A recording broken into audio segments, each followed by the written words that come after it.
আসসালামু আলাইকুম। আমরা তো স্বাধীন হয়েছি ভাই, আজকে আর আবার একবার বিসিবিতে স্বাধীন হলাম, একটা ক্রিকেট থেকে পরাধীনতা দূর করে দিলাম এবং একটা স্বাধীন মানুষকে ডাকলাম, যিনি কিনা 2 বছর আগে বিসিবি নির্বাচন প্যানেলে ছিলেন, যিনি কিনা সিলেক্টর ছিলেন। সেই সিলেক্টরদের কে সত্যি কথা বলায় তাকে চাকরিচ্যুত করা হয়েছিল, সেই ফারুক আহমেদের কথা বলছি।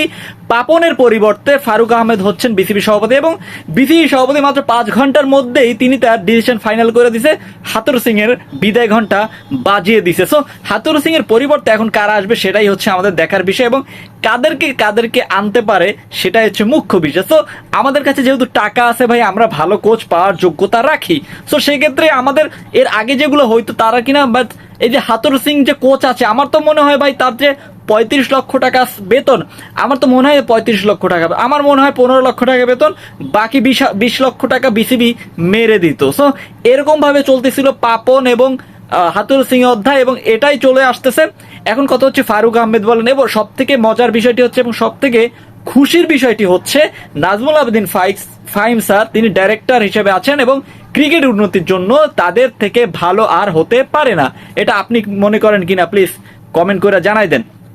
এখন কথা হচ্ছে ভাই, ফারুক আহমেদ একমাত্র ক্রিকেটার যিনি কিনা এই বিসিবি প্রেসিডেন্ট হয়েছে। কারণ এর আগে যারা ছিলেন সবাই ছিলেন পলিটিশিয়ান, সবাই ছিলেন বিক্রেতা, ব্যবসায়ী, সবকিছু কি বলবো ভাই, একটা বিসিবি মানে যেটা ক্রিকেটের সোনার ঘর বলা হয়, সেখানে যদি ব্যবসায়ীরা আসে তাহলে তো খেলাটাও সেই ব্যবসায়ীদের মতোই হয়ে যাবে। সো আপনি ঠিক মতো ডিসিশন নিতে পারতেছেন না, আপনি কোনোদিন বল ধরেন না, আপনি কিভাবে এই বোর্ডটাকে চালাবেন। কিন্তু Faruque Ahmed as a cricketer তিনি এবার বোর্ড চালাবেন এবং আমরা অতি খুশির সাথে বলতে চাচ্ছি যে আমাদের পারফরমেন্স দেখবেন 1 বছরের মধ্যে পাল্টে গেছে। আমাদের ঘরোয়া ক্রিকেট দেখবেন 1 বছরের মধ্যে চেঞ্জ হয়ে গেছে। আমরা নতুন কোচ হিসেবে আমরা স্টিভ ব্রুসকে আবারও চাই, সেই স্টিভ ব্রুসের পাশাপাশি আমি আবারও চাই অ্যালেন ডোনাল্ডকে। আপনারা চান কিনা প্লিজ কমেন্ট করে জানাতে, এবং মাশরাফি বিন মুর্তজা কোনো একটা পদে থাকুক এবং বিসিবি অ্যাডভাইজার হিসেবে বলুন, যে কোনো একটা পদে মাশরাফিকে দেওয়া উচিত। এবং মাশরাফির তামিম বলেন, কালকে তামিম আসছিল এবং তামিম ইকবল কিছু অ্যাডভাইস দিয়ে গেছে